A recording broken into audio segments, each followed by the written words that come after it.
और सीधे अब आपको लेकर चलेंगे हमारे सहयोगी अखिलेश के पास। बड़ी खबर है अखिलेश जी। रोमाना, बिल्कुल देखिए, बड़ी खबरों के आने का सिलसिला लगातार जारी है। दिन ही बहुत बड़ा है और इसीलिए एबीपी न्यूज ये बड़ी कवरेज लेकर हाजिर है। पल पल का अपडेट तस्वीरों के साथ हम आप तक पहुंचाएंगे। कुछ ही देर में G20 नेताओं का एक ग्रुप फोटो सेशन होना है, यानी सामूहिक तस्वीर उनकी नजर आएगी। तो आज की ये बड़ी खबर है, कुछ ही देर में तमाम जो नेता हैं एक साथ वहां मौजूद होंगे, ग्रुप फोटो। लेकिन पहले देखिए आशीष, ये तो तमाम घटनाक्रम हम बताते ही रहेंगे दर्शकों को, लेकिन चीन पर मैं आपसे बात करना चाहूंगा। चीन के साथ ये द्विपक्षीय वार्ता टाल दी गई, जवाब तो एक तरीके से दे दिया गया है। कूटनीति में संकेतों के बड़े मायने होते हैं। देखिए, ये पूरी तरह से लीडरशिप का एक कॉल होता है। 2014 के पहले अगर आप देखेंगे तो जो चाइनीज प्रीमियर हैं, जैसे कि अभी ली कीयांग आए हैं चाइनीज प्रीमियर, उनके साथ में उस समय के प्रधानमंत्री मनमोहन सिंह द्विपक्षीय वार्ता कर लेते थे। लेकिन अब प्रधानमंत्री मोदी और जो सरकार है आज की, वो क्लियर है, शी जिनपिंग आएंगे तब बातचीत होगी, शी जिनपिंग नहीं आएंगे तो कोई बात नहीं होगी।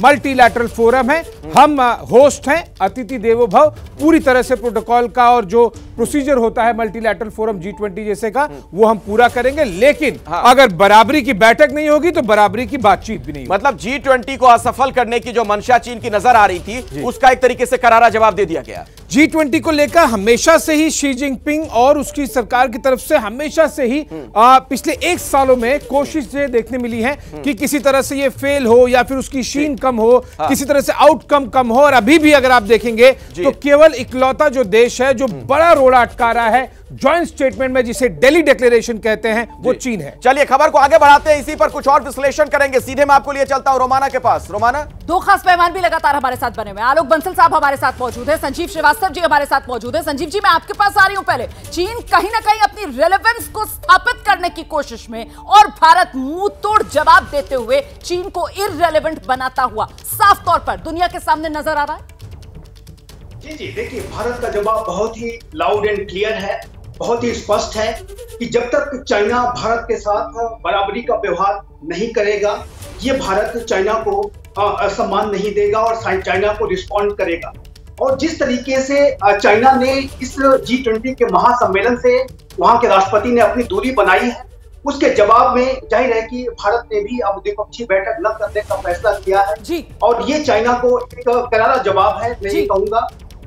ये देखिए रुमाना जी, भारत चाइना के साथ बातचीत करने से हमेशा आगे बढ़ता रहा है, कभी भी पीछे नहीं हटा है। बिल्कुल, लेकिन चाइना का जो उसी की जबान में जवाब देना कई बार जरूरी हो जाता है और आज भारत वही करता हुआ नजर आ रहा है। और देखिए, जिस मंच से भारत चीन को उसी की भाषा में जवाब दे रहा है, इसका संदेश पूरी दुनिया में जो जाएगा वो अपने आप में बेहद महत्वपूर्ण, क्योंकि आलोक बंसल साहब, इस वक्त दुनिया चीन की आक्रामकता से परेशान है और ऐसे में भारत जो स्टैंड लेता हुआ नजर आ रहा है, दुनिया के सामने चीन के मुकाबले विकल्प बनता हुआ, खासतौर से वेस्टर्न ब्लॉक के लिए भारत यहां पर मजबूती के साथ खड़ा है।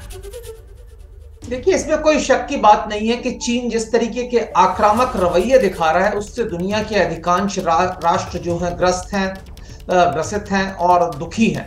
और इसके कारण हमने देखा कि पश्चिमी देश विशेषकर भारत के और ज्यादा करीब आ रहे हैं। अगर आपने राष्ट्रपति बाइडेन और प्रधानमंत्री मोदी की जो जॉइंट स्टेटमेंट निकली है, उसमें भी जो चीजें हैं वो परोक्ष रूप से चीन की ओर इंगित करती हैं। जब हम बोलते हैं कि सेमीकंडक्टर्स रिसर्च करेंगे, साथ में सेमीकंडक्टर इंडस्ट्री बनाएंगे और इन सब चीजों और एक डेमोक्रेसी और जो कॉमन वैल्यूज की बात करते हैं, वो चीन की तरफ इशारा करती है।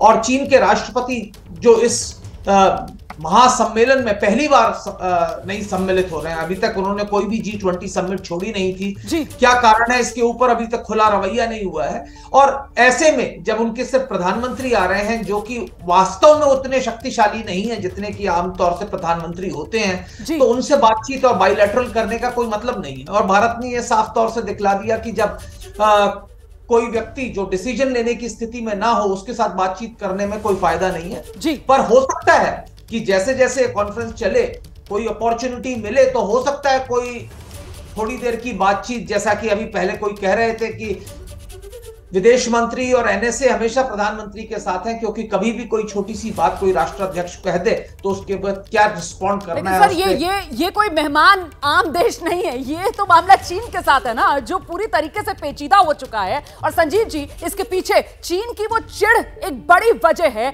जो भारत के बढ़ते कद को पचा नहीं पा रही है। इस पर भी मैं आगे आपसे जानकारी लूंगी। सर, पत्रकारिता कोई इमोशन नहीं है, ना अपना कोई ज्ञान देना है और ना कोई विचार थोपना है। पत्रकारिता क्या है?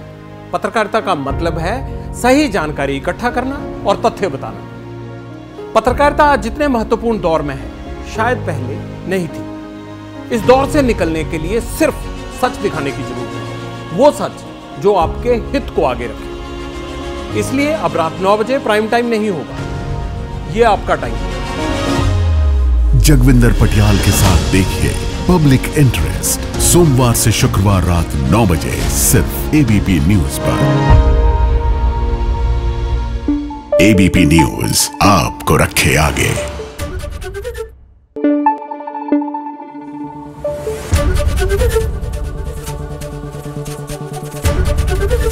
एबीपी न्यूज आपको रखे आगे।